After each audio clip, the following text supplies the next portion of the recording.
How's it rockin', Dween Nation? This is the Dween Sports Podcast. We're about to get underway. But before we do, we'd love if you could like, comment, subscribe, or share. We are posting weekly sports content, and we want to build up the brand that is Dween Sports. Thank you all, and enjoy.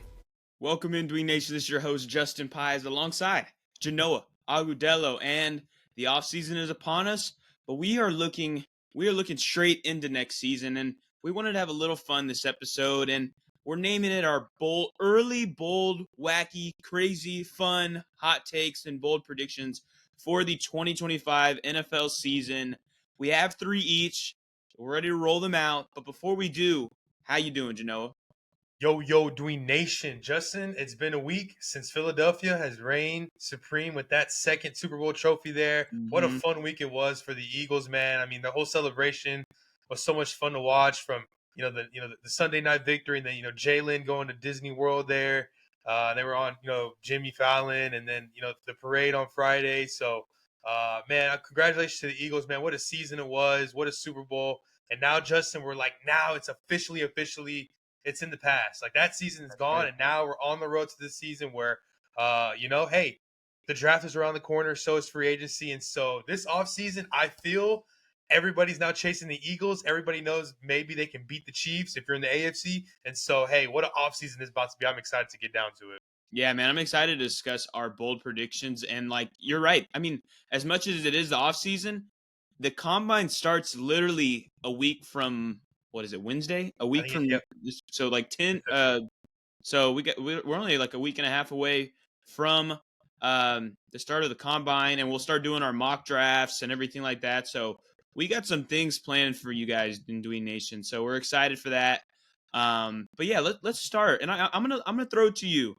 What is your first bold prediction that we're gonna see happen in 2025 for football?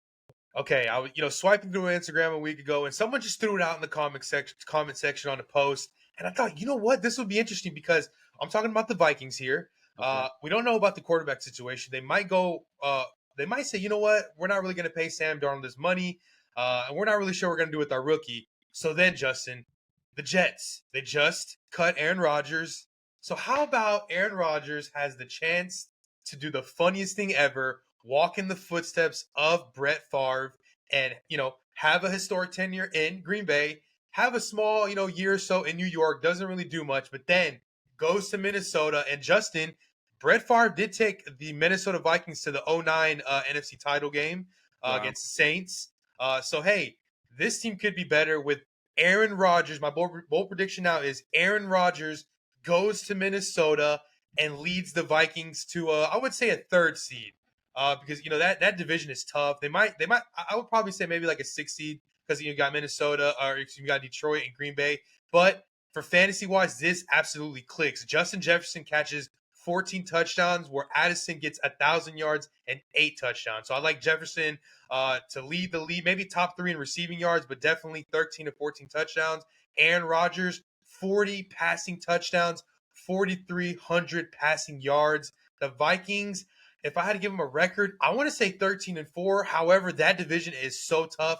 Now that Ben Johnson is the coach of the Bears, we know we're getting out of the Packers. The Lions are going to be back in it. So I'm not saying any seedings yet, just because of that division. If they were in the South with the Falcons and Saints and whatnot, maybe I'd say, oh, they could definitely win that division, right? But fantasy-wise, it works out. Aaron Jones, whoever's the running back, works out. Hawkinson catches 10 touchdowns. Wow. And all adds up for Mr. Aaron Rodgers, a Viking. And he beats the Packers twice. I'm just saying that too. So Aaron Rodgers, Minnesota Vikings, legend.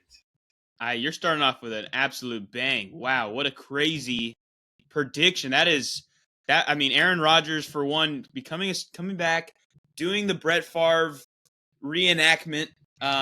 That's crazy stuff. And to be honest with you, as much as Rodgers didn't look very good this past year, I'd be interested. Interested. Obviously, they have JJ, but maybe he's still recovering. Maybe he still needs some fine tuning and maybe some teaching. If Aaron Rodgers can do that, wow. I'm very confident that Kevin O'Connell can make almost any quarterback play pretty good football, like he did with Sam Darnold. And so maybe I mean that is what a start. I'm gonna have to try to bounce off of that somehow. And I was actually I'm gonna throw this one out for you. I'm gonna talk about another quarterback.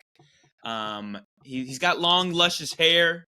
He's in the Sunshine State. He's got a new head coach. He's got a very star-studded wide receiver one. And he's got good pieces around him and a very good offensive mind that, as mentioned, is his coach. And that Trevor Lawrence will be in talks for MVP in the 2025 season, and Jacksonville will claim a playoff berth with the help of Mr. Duval. We will see Trevor Lawrence step into what we've been dreaming of for him as a number one overall pick, as a national champion, as a team that took down Bama.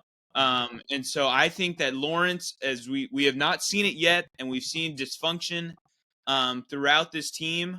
But I think this is the time for Lawrence. I really like his weapons. I think Liam Cohen's mind, what he was able to do with Tampa Bay, and I know Tampa Bay's got Mike Evans, and Chris Godwin was very solid, but I think the ability to have a former number one overall pick, a wide receiver that to me is top 10 in the league now. He is phenomenal. I love Brian Thomas. Yeah. And then Evan Ingram, a great possession tight end. Christian Kirk, the same story, but for wide receiver. And maybe, just maybe, in the draft with the 5th overall pick, they get themselves Ted McMillan. That would be awesome. Or Will Campbell to help the O-line. Something along those lines to help the offense really flourish. And Trevor Lawrence will finally put something behind his name that we hadn't seen in a while. What do you think? Yeah, Justin, I like it. That's a crazy good one there. He has the pieces because Brian Thomas Jr. is a stud.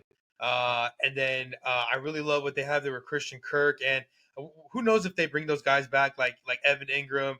But Strange there is an interesting piece there for the Jags because I think he might have been a rookie or it's probably his second year in the league.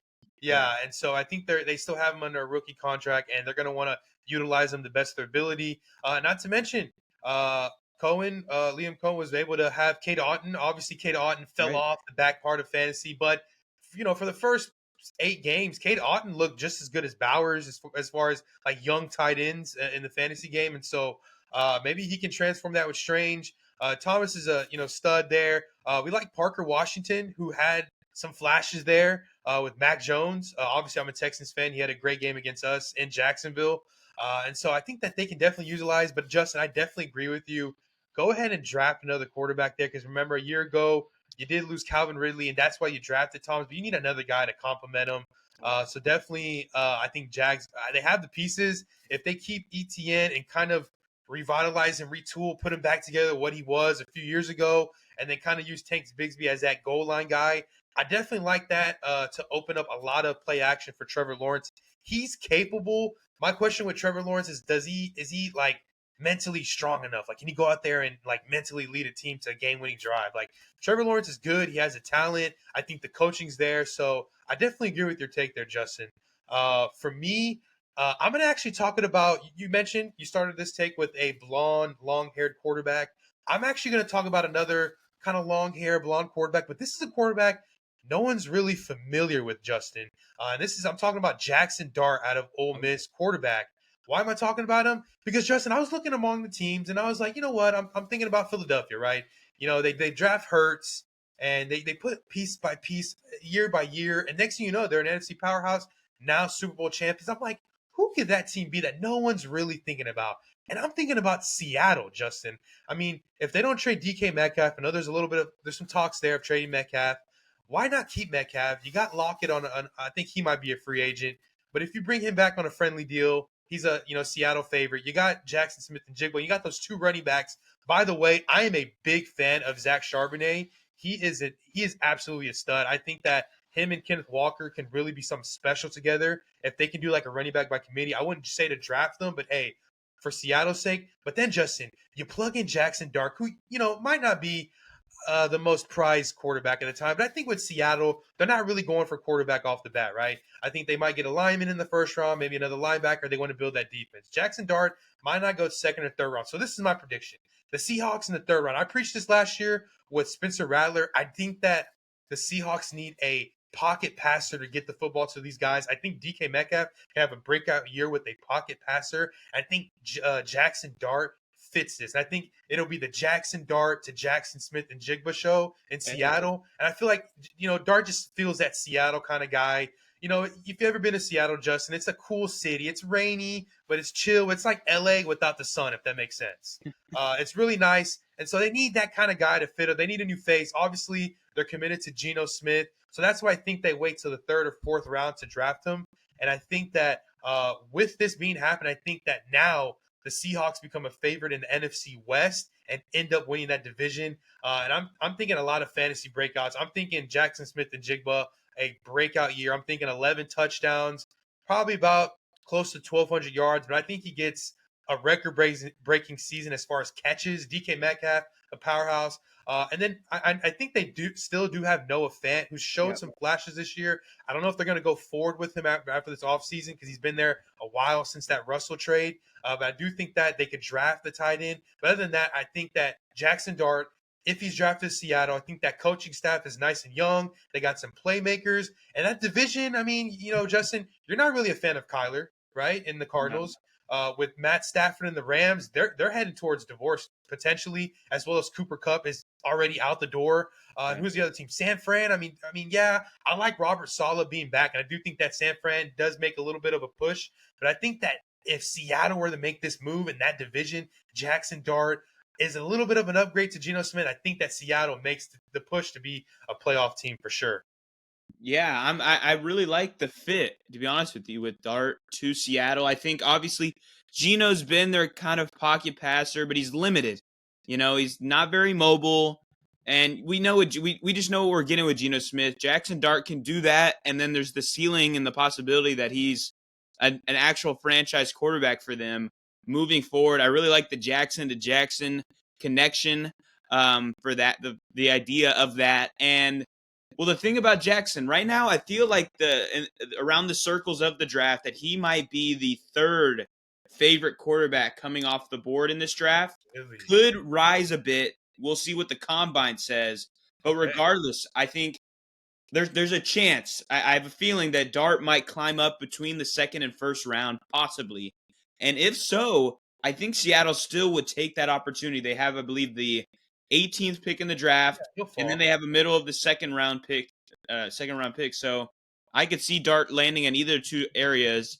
And maybe throw in a Tyler Warren or a Colston Loveland to really help give him a security blanket that he can grow with. So Dart, I think, is a really good idea and a good prediction there. My next prediction is that Drake will win something. Not Aubrey Graham. I'm talking about Drake London. He will be the wide receiver 1 in 2025. We saw Penix very briefly with Drake London in the back half of the year, and we just saw a connection that we were really wanting. And we saw it a bit with Kirk Cousins and Drake London, but I think that Penix is going to fixate on Drake London next year. The offense is going to grow as Penix grows, and I mean, the Mooney to me kind of fell off during that back half of the year. Bijan obviously is great. Pitts, we'll even see if he's around. So I think Drake London is in line to take a big step forward and become a top wide receiver in this league. Yeah, Justin, we definitely saw that at the end of the season. I think it was the game. It was like late in the season. It was Penix week 18 against the Commanders. I think it was the Panthers, the huge game against the Panthers. Right. He had a great game, but he also had a pretty decent Sunday night game in Washington. And I think Washington stole that late. But I think Drake London might have had a great game, but I did like the targets that Drake London was getting. And Justin, something tells me that Michael Penix Jr. is going to have a phenomenal arm next year. I mean, he's possibly going to get into the 4,000 range passing. I feel like they might move on from Kyle Pitts, which, I mean, I feel like they can sign a free agent, make a trade. I mean, tight ends are really not hard to find if you can utilize them right. You kind of look at what, Goddard was able to do in the back half of the season with like Hawkinson, like kind of like a Bowers kind of thing. He gets drafted, he's already a stud. And so, Justin, I think that with this team, I don't know. Something tells me that they do need a wide receiver too, but that's like my argument for everybody. Like, yeah, you need a wide receiver too. But I think Drake London's phenomenal. And I think that they're going to be able to make things work. Mooney, I think, should have a bounce back year. But I love it. I love it there. Drake London, we've kind of been waiting. But you know what, Justin? He had a pretty good year, honestly. Kind of what we expected with Kirk Cousins all the way to like week 14-ish when Penix was kind of thrown in there. And I think that now that Penix has a off season to get things going, I definitely agree with you. I think Drake London is definitely going to be a guy that people can draft in the second or third round and have them a nice wide receiver one all season. Yeah, and the thing about London, so Penix started 3 games, one against the Giants, one against the Commanders, and the Panthers, and he had 49 targets in those 3 games. Wow. That's some insane. I'm sorry, 39 targets in the 3 games. Still insane. Averaging 13 targets a game. He had 187 and 2 scores in week 18. Then he had 106 and a touchdown against the Commanders in week 17. So sky's the limit, I think. What's your next bold prediction? All right, Justin. This is another fantasy football. It's kind of a little bit related to my first take with the Rodgers. But Justin, look, when we look at the Chargers, Justin Herbert has my eye as a quarterback that I think people hate on a little too much. I don't understand the hates on Justin's, honestly. I don't get it. But, Herbert, I mean, look, my Texans were good in that wild card round enough to beat the Chargers. But, Justin, this offseason, that Chargers front office has enough, and they make 2 big moves. One, they get T. Higgins, who, by the way, T. Higgins had a great game in SoFi on Sunday night against the Chargers, so that was a little bit of foreshadowing.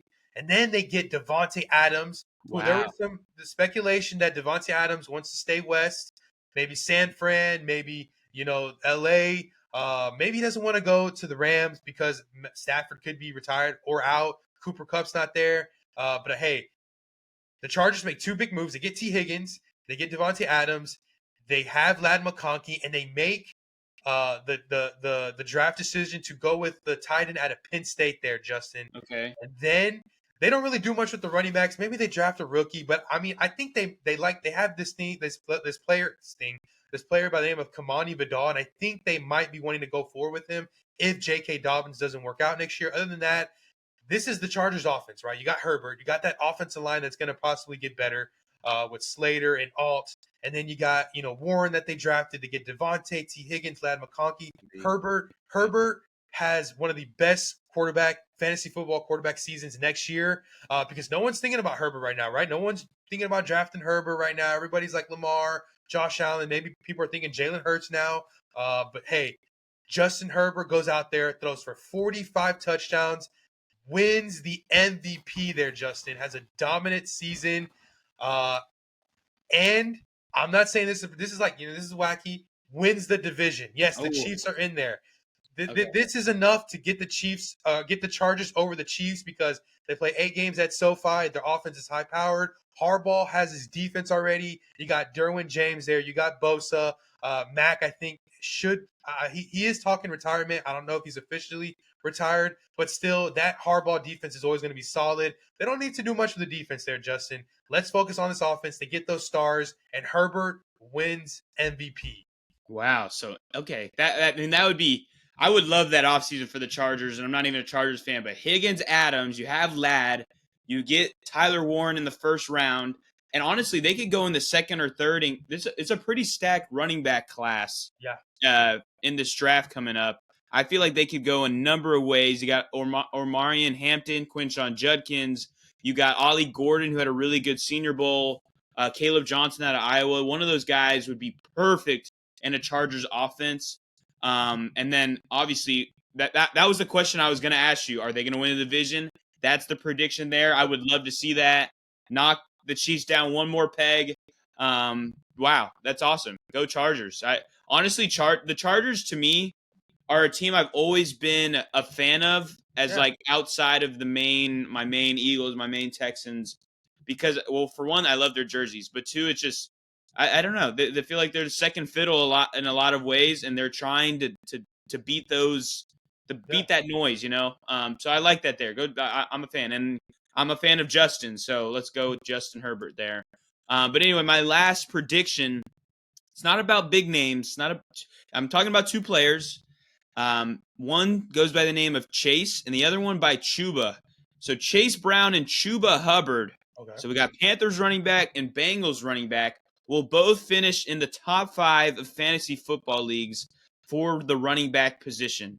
So both guys took over the backfield in their respective teams and really stepped up. And Chase Brown obviously got hurt in the Week 17 matchup against the Broncos, but just about the second half of the year when he took over for Zach Moss and then Zach Moss ended up being hurt, Chase Brown was a top 10 running back. He was balling. He was getting catches. And when you're in an explosive offense like Cincinnati, it's just there's going to be points available for you, and that's where Chase Brown lands. He's not even going in as a top 10 running back now. So why not? And so he's going to be a tremendous value for you in your draft. You might get him in maybe the 3rd or 4th round. Capitalize on it. Obviously, once the season gets closer and closer, that his price range is going to go higher and higher. So maybe if you're close in best ball right now, look for it. And then as for Chuba, same story. Obviously, the sad news of Jonathan Brooks re-tearing his ACL, that's unfortunate. Chuba gets the contract extension and then takes over as the lead back again. And he was getting everything for this team, and I expect a huge improvement for the Panthers this year. I think that they're going to get better because I love Dave Canales. I love how they looked over that back half of the season. And if you look at Carolina in their last game, they scored he ran for 150 yards and 2 scores. He was killing it. I believe maybe that was week 17. But he stepped up in a big game late in the season to knock out. It was I believe it was week 17 to knock out the Cardinals from the playoffs, and we just saw how much he was relied on in the offense, and I expect the same thing going forward. As he is their lead back, they only have Miles Sanders behind it. So I got Chase Brown, Chuba Hubbard, top 5 RBs next season.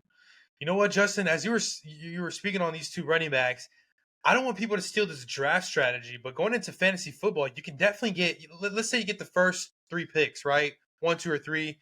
Well, maybe you're not wanting to pick Saquon Barkley, right? You want to get a receiver. Well, you can get Justin Jefferson or Jamar Chase, right, for the first couple, or CeeDee Lamb. And then round 2 and 3, you can easily snag, Chase Brown and Chuba Hubbard and be set, right? And get or maybe some leagues have those running backs fall to the 3rd and 4th round. So you can get yourself Jefferson, come back around, AJ Brown on the 2nd round, and then Chase Brown and Chuba. Boom, what a top 4. Add some more to that, and you get your quarterback later in the 8th and 9th round. Man, Justin, that's just a strategy because I agree with you, man. These 2 running backs are flying way too much under the radar there. And you want to talk about fantasy football running backs that we're for sure about going into next season. I mean, Chuba Hubbard is one of them, right? He gets the contract extension in the middle of the year. And this was before Jonathan Brooks came back. This was like, when Jonathan Brooks was working his way back, week 7, 8, or 9.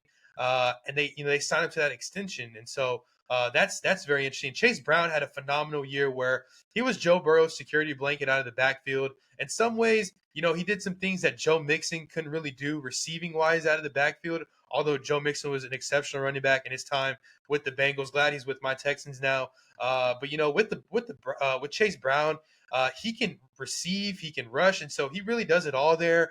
And he does the dirty work for Joe Burrow because Joe Burrow in this offense is a high-powered passing team, and so they kind of throw Chase Brown there when they need him, but he really does get the job done. He's a phenomenal back there, and he's only going to his 3rd year in the NFL, and so he can only really get better there. Not to mention that there's really nobody there to threaten his spot.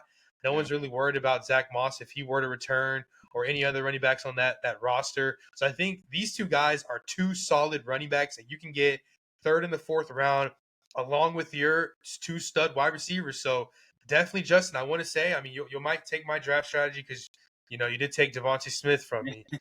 So Chase Brown and Chuba Hubbard, I mean, those are running backs that if you can get in the 3rd or 4th round, that's what a great pick. Yeah, all right. I completely agree.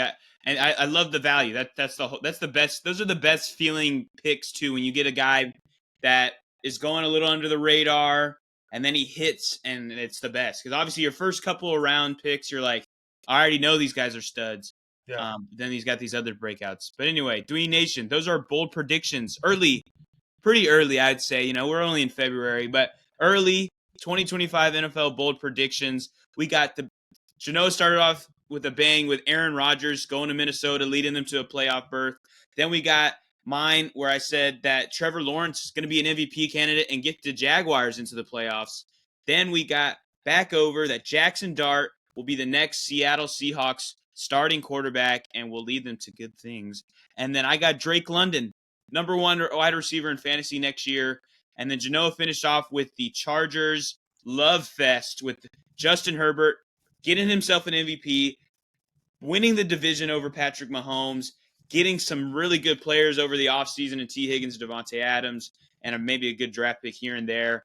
And then I ended off with Chase Brown and Chuba Hubbard being top 5 running backs. And that wraps it up.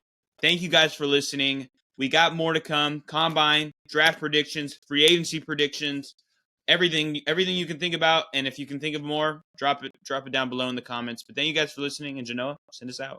Yo, Dween Nation. This was our wacky predictions. And let us know down below, what is your wacky prediction? I mean, there's only so many that people can come up with. Literally, there's millions. So let us know. I mean, if you think CJ Stroud is going to go out there and win MVP and go 17-0 and win the Texans Super Bowl, I mean, go ahead and predict that, because I hope it happens. So thank you, Dween Nation, for watching. We love you guys. We got some NBA content for you very soon, as we are going to be on the road very soon there, Justin, to the road to the NBA playoffs, NBA finals. That is also a great time in sports. So thank you guys for watching. We love you, Dween Nation. And as always, peace.